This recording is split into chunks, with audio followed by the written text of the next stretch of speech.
नमस्कार। अभी इसी अवसाद और तनाव के परिणाम में होने वाले मनोविकार या महत्वाकांक्षाओं से भी मनोविकार होते हैं, जिसमें कुछ भी पाने के लिए आदमी हत्या तक की वारदात करता है। उसे पैसा चाहिए, ताकत चाहिए, और उसके आगे बढ़ने में अगर कोई बाधा दिखाई पड़ती है तो हत्या से भी चूकता नहीं है। उसके लिए मनुष्य के जीवन का कोई मूल नहीं है, कोई मोल नहीं है, या कहिए कोई मूल्य भी उसके पास नहीं है। जब जीवन में मूल्य नहीं होते तो सामने वाले का और खुद का भी कोई मोल नहीं होता है। अब भ्रष्टाचार, हत्या या जिसे अनैतिक या गैर कानूनी कहते हैं, उसके पीछे मूल कारण यही है कि हमारे पास अपने मूल्य नहीं होते हैं।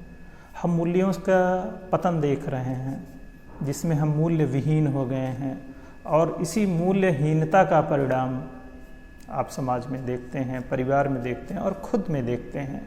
महसूस करिए, देखिए आप क्यों मूल्यहीन हो गए हैं।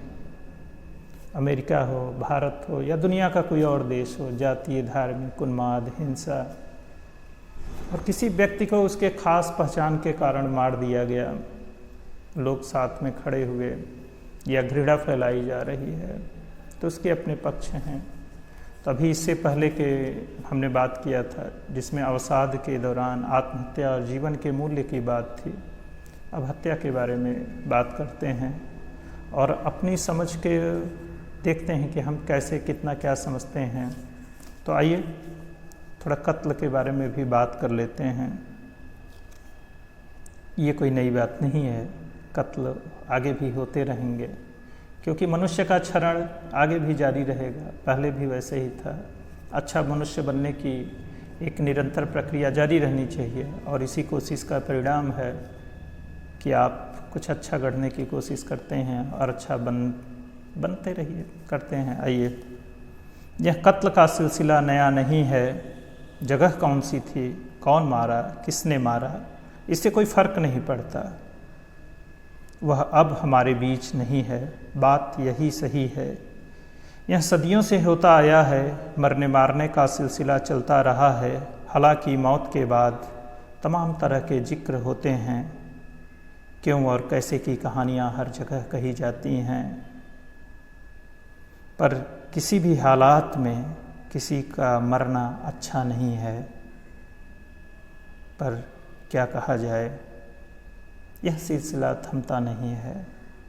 लोग मर रहे हैं। कोई बता रहा था वह फला जात नस्ल मजहब का आदमी था, इसलिए मारा गया। पर मौत को कहाँ पता था उसकी जात कौन सी है, उसका रंग क्या है।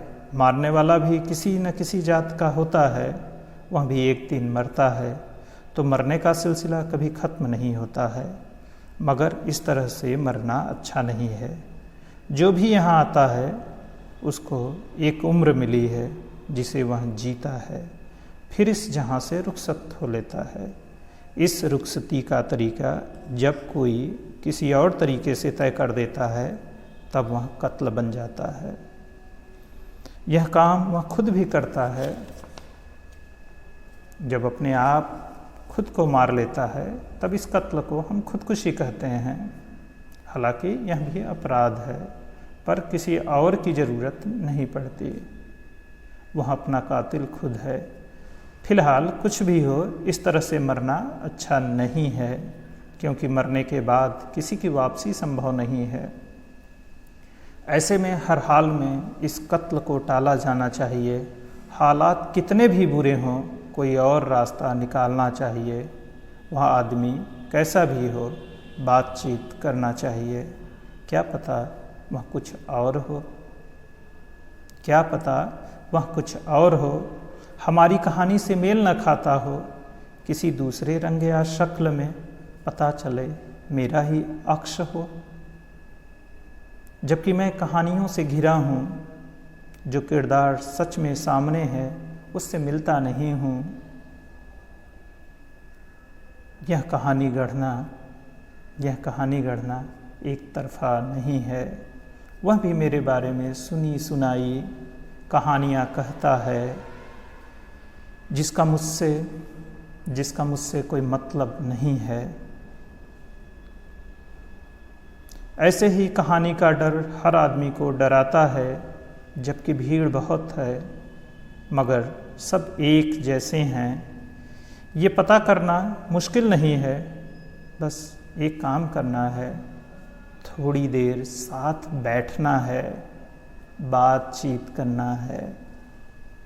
यह मुश्किल हर जगह आ रही है, यूं ही बेवजह घंटों बातें करना, एक दूसरे का हाल पूछना चलन से दूर होता जा रहा है, चलन से दूर होता जा रहा है। सब बहुत खामोश रहते हैं घरों में, जब बहस नहीं होती समझ लो खुल के बातचीत नहीं होती। रूठना, मनाना, गुस्सा दिखाना अपनेपन की निशानी है, किसी बहाने हाल पूछते रहना चाहिए। ऐसे वह थकता नहीं है। अभी बहुत कुछ कहना है, बहुत कुछ सुनना है। मिले तो बताता हूँ, जिसके पास कहने सुनने को कुछ दोस्त हों। अभी पिछली वीडियो में ये बात हुई थी कि दोस्त कितने ज़रूरी हैं। तो जिसके पास कहने सुनने के लिए कुछ दोस्त हों, उनको उलझनों से निकलने में कोई परेशानी नहीं होती। वह अपना चेहरा बड़ी आसानी से देख लेता है। एकदम बड़ी वाली परेशानी से कोई पहले ही निपट कर आया है। उस वक्त रास्ता शायद मैंने ही बताया था, उस वक्त रास्ता शायद मैंने ही बताया था। सब मिलकर हंसते हैं। आगे क्या होना है सबको पता है, क्योंकि ये तो दोहराव हो रहा है ना, ये कोई घटना नई नहीं है। आगे क्या होना है सबको पता है। परेशानियों का हल यही है, थोड़ा सा बातचीत करना है, थोड़ा सा बातचीत करना है, दोस्त बनाने हैं। तो दोस्त बनाते हैं, थोड़ा आगे बढ़ते हैं, हाथ मिलाते हैं, कुछ देर बैठते हैं, बातें करते हैं। उसके रंग, उसके बाकी चीज़ों से कोई धारणा मत बनाइए। हो सकता है आपके जैसे कपड़े ना पहनता हो, आपके जैसा रंग न हो, और किसी और शक्ल में हो सकता है वह आप ही हों।